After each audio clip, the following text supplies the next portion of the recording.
Le contexte, c'est que depuis plusieurs années, le développement d'Internet et la multiplication des sites emploi, qu'ils soient privés ou qu'ils soient portés par des structures notamment patronales, que ce soit des sites d'emploi portés par les entreprises elles-mêmes, leurs propres sites de recrutement, ça a apporté un bénéfice très important qui est une visibilité renforcée des besoins de recrutement des entreprises. Mais on a un paradoxe, c'est que plus les besoins de recrutement ont été visibles, plus ils ont été éclatés. Plus on a d'acteurs, entreprises elles-mêmes qui ont leur site de recrutement, job board, sites d'emploi privés, sites d'emploi patronaux, eh bien ça a provoqué paradoxalement une plus grande segmentation du marché. Donc on doit vivre dans cet équilibre entre plus de visibilité, mais plus de segmentation. Le temps de, si jamais il existait, le temps de l'opérateur unique qui donnerait à voir l'ensemble du marché du travail, c'est définitivement fini. En tout cas, ce rêve-là, il est définitivement fini. Les SPE et Pôle emploi n'est définitivement plus le seul sur le marché du travail à donner à voir les offres d'emploi. Donc quel était le choix à la fin des années 2010, à partir de 2012? Le choix, c'est de prendre acte de cette tendance-là. Pôle emploi n'est plus seul sur ce champ-là. Il garde une position importante, il donne à voir beaucoup d'offres, il est incontournable, c'est le premier site emploi en matière d'audience en France, certes, mais il n'est plus le seul. Donc l'idée du chantier, ça a été de mobiliser toutes les possibilités actuelles du monde d'Internet, tant les acteurs que les outils et les technologies, et de les utiliser comme levier pour consolider une vue du marché du travail qui soit la plus réelle, la plus complète et la plus compréhensible possible, notamment pour les entreprises, puisque c'est bien de ça qu'on parle aujourd'hui. On pourrait faire le pendant exactement pour les demandeurs d'emploi. Le but est bien de lutter contre la sélectivité du marché du travail sur Internet. Parce que la sélectivité du marché du travail sur Internet, elle touche aussi les entreprises. Elle touche nécessairement les candidats. On pense aux candidats qui n'ont pas accès à Internet. On pense aux candidats qui peut-être ont accès à Internet, mais n'ont pas le niveau, les connaissances, le niveau culturel suffisant pour s'accommoder des modes de fonctionnement Internet. Certes, mais les entreprises aussi, quelque part, peuvent être victimes d'une sélectivité. Laquelle? Évidemment, quand on a affaire à un grand groupe, on parlait tout à l'heure de Carrefour, une grande multinationale, elle a son propre site de recrutement. Derrière son site de recrutement, elle a une cellule de 50 salariés qui fait les sélections, qui convoque les candidats, etc. Elle est une cellule de recrutement à elle toute seule, elle est son service interne de recrutement qui fait de son portail de recrutement sa clé d'entrée de toute sa gestion de candidature. Mais à l'autre bout, nous avons aussi des petites entreprises, voire des toutes petites entreprises, entreprises unipersonnelles, entreprises qui n'ont même pas de salariés, qui n'ont pas les moyens non seulement de créer leur propre site, bien que les choses se démocratisent dans la matière, mais qui n'ont pas les moyens de le gérer. Elles n'en ont pas le temps, puisque les chefs d'entreprise sont concentrés sur leur activité. Et le recrutement, même s'il est nécessaire, est une activité à laquelle ils ont peu de temps consacré. Donc, Internet est indispensable, mais Internet produit aussi de la sélectivité sur le marché du travail pour les entreprises. Il y a de très nombreuses banques de CV en ligne. Les services publics de l'emploi en portent. Les acteurs privés de l'emploi portent des banques de CV. Les chefs de très petites entreprises ne savent pas comment ça fonctionne ou n'ont pas le temps d'aller dans les banques de CV pour trouver des candidats.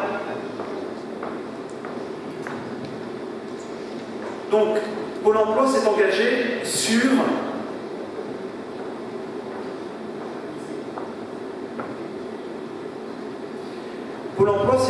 ce chantier de transparence marché du travail. Pourquoi et où allons-nous? Où souhaitons-nous aller? D'abord, au cœur des choses, il y a bien, pour les internautes en recherche d'emploi, leur faciliter l'accès à un nombre croissant d'offres. Plus simplement, plutôt que d'aller sur des dizaines de sites emploi différents, de se créer un compte, de créer des alertes sur chaque site, eh bien, pourquoi ne pas avoir un site de référence qui permet d'accéder à de multiples sites d'emploi? Pour les entreprises, gagner en visibilité pour leurs offres sur Internet, et notamment pour les petites, soit qui n'ont pas de site, soit qui n'ont pas le savoir-faire ou le temps pour valoriser leurs offres, et qui permettent à ces entreprises aussi d'enrichir le sourcing. Voilà ce que l'on vise, voilà ce qui est au cœur pour faciliter l'intermédiation entre l'offre et la demande d'emploi. Pour ça, qu'est-ce que Pôle emploi, qu'est-ce qu'on va en retirer? Qu'est-ce qu'on va chercher à faire?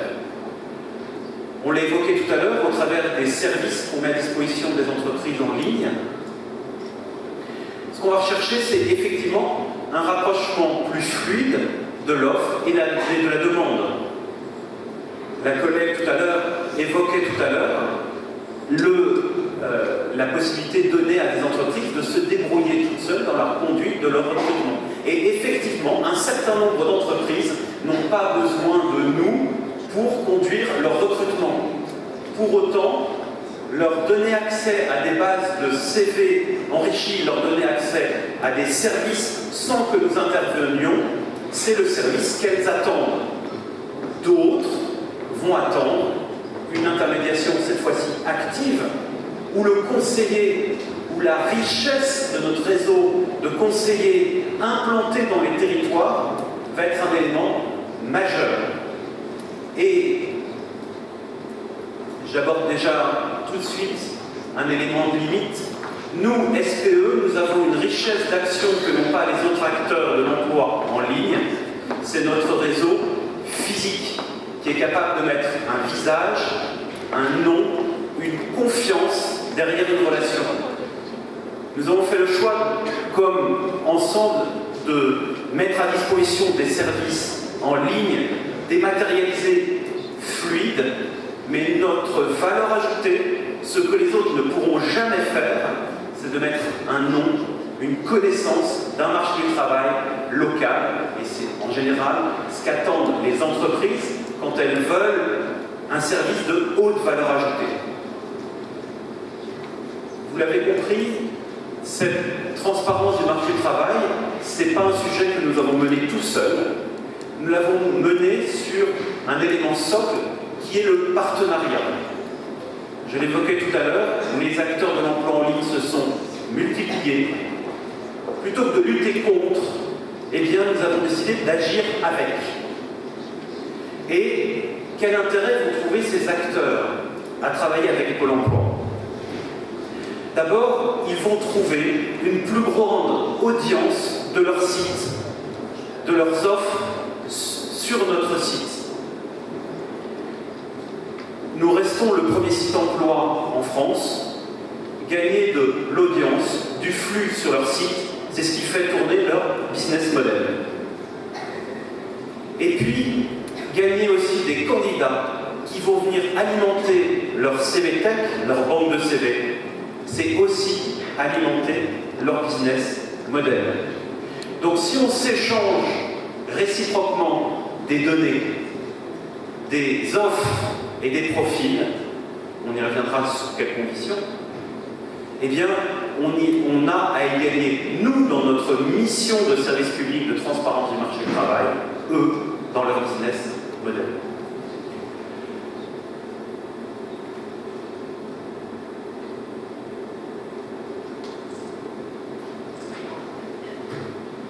Quels sont les leviers que nous avons mis en place pour améliorer cette transparence du marché du travail?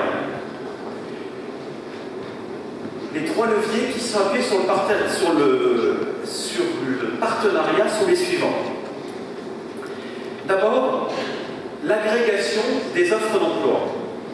Nous avons monté avec aujourd'hui 72 acteurs de l'emploi en ligne, que ce soit des acteurs privés ou que ce soit des acteurs institutionnels, des partenariats d'agrégation d'offres.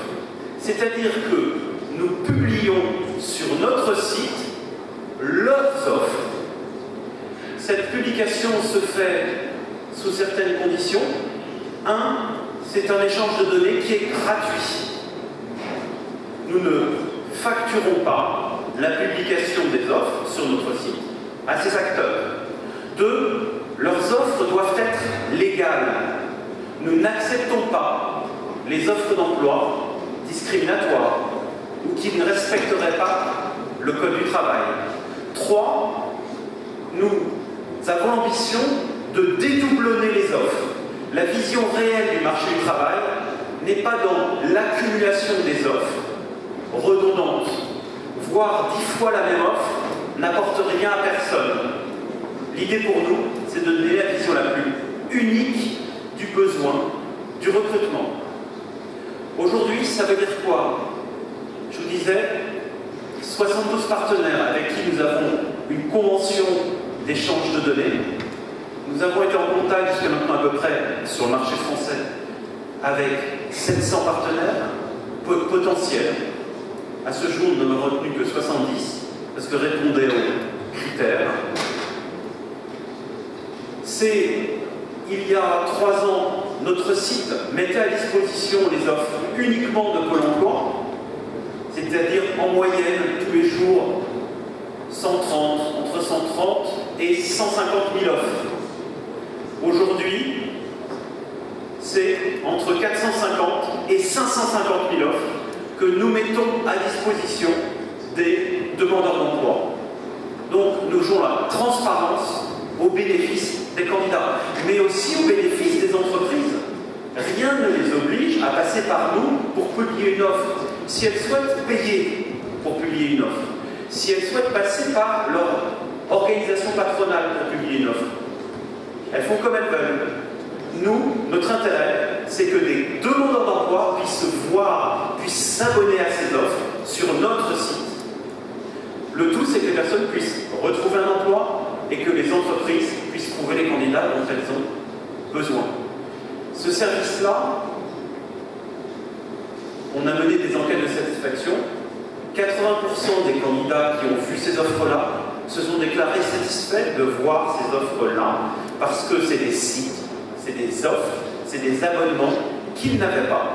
Donc ils ont découvert un monde qui était auparavant éclaté, qui aujourd'hui est unifié, un peu plus unifié. Deuxième mouvement, qui est d'ailleurs le mouvement pendant de l'agrégation des offres, Pôle emploi veut aussi, au bénéfice des entreprises, avoir sur Internet un peu plus ces offres. C'est-à-dire qu'elles ne figurent pas seulement sur le site de Pôle emploi, mais sur le site de ses partenaires. C'est le pendant. Nous agrégeons vos offres à titre gratuit. Vous, acteurs de l'emploi en ligne, privés ou patronaux, vous diffusez nos offres à titre gratuit. Quelles offres vous diffusez? Eh bien, vous diffusez les offres qui, chez nous, manquent de candidats, qui, chez nous, manquent d'audience. Si les offres ont assez d'audience sur Pôle emploi.fr, s'il y a assez de candidats, à quoi bon les diffuser ailleurs? En revanche, si c'est des spécialités qui manquent, si c'est des candidats qui n'ont pas l'habitude de fréquenter Pôle emploi.fr, pourquoi ne pas aller les chercher sur d'autres sites qui, voyant nos offres sur ces sites-là, vont revenir vers nous au bénéfice des offres qui ont du mal à trouver des candidats. Donc nous avons avec les acteurs de l'emploi en ligne un partenariat équilibré, gratuit, fondé sur la légalité, la fraîcheur, l'unicité des offres. Nous faisons de l'agrégation de leurs offres chez nous, nous diffusons nos offres chez eux, c'est un donnant-donnant. Et puis troisième point, qui repose sur les partenariats, c'est l'export de profil. Un candidat, un demandeur d'emploi qui a son profil dans la banque de CV de Pôle emploi, la banque en ligne, ça c'est un service qui n'est pas encore ouvert, qui va s'ouvrir dans quelques jours, eh bien, va avoir la possibilité, gratuitement, pour simplifier sa démarche, d'exporter son profil vers les sites de son choix. J'entendais consentement, je trouve ça très intéressant. C'est lui qui choisit les sites vers lesquels il va exporter gratuitement son profil pour qu'il soit présent dans les banques de CV de ces sites-là et que quelque part son profil soit visible à plusieurs endroits sur Internet. Il n'est pas dit qu'une entreprise va forcément, lorsqu'elle a un besoin de recrutement ou qu'un cabinet de recrutement, va forcément venir sur Pôle emploi.fr pour consulter une banque de profils. Il peut aller à multiples endroits. Eh bien, donnons plus de visibilité aux demandeurs d'emploi en leur donnant cette possibilité.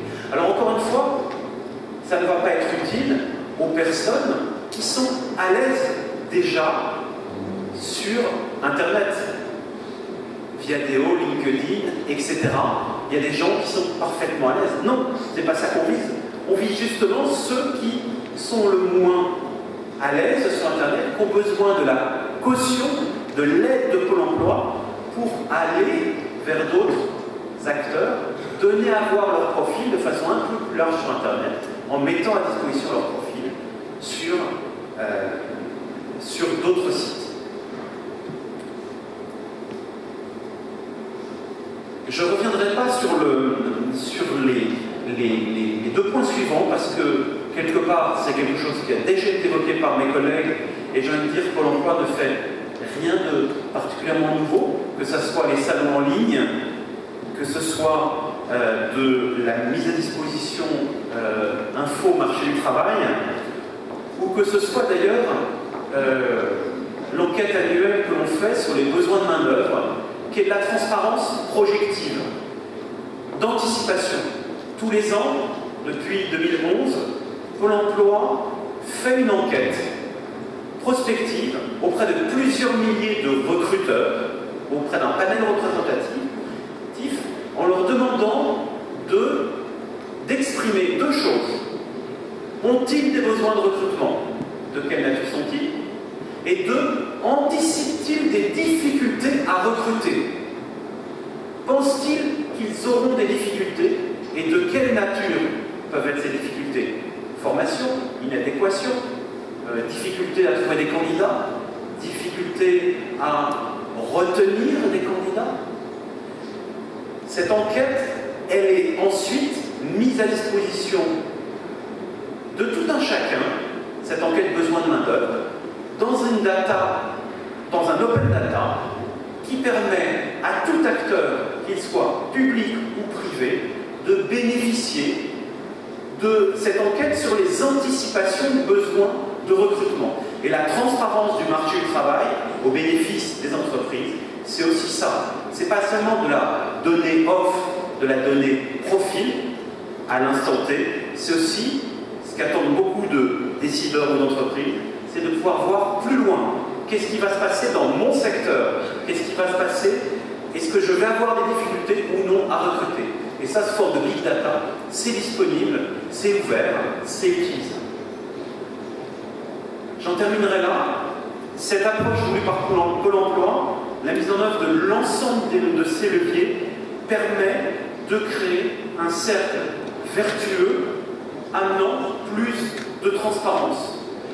Pour nous, il ne s'agit pas de dire que la transparence du marché du travail tel qu'on l'envisage aujourd'hui va être le seul moyen de mieux satisfaire les besoins de recrutement, de mieux placer les demandeurs d'emploi, mais quelque part, ça a été de revisiter en l'état des technologies, en l'état des acteurs, en l'état des outils, l'élément qui fait le socle de notre mission, qui est la transparence, de se remettre complètement à niveau, de se repositionner complètement sur le marché du travail, sur ce champ-là, non pas des services digitaux, mais ceux de là, du socle qui est la transparence du marché du travail.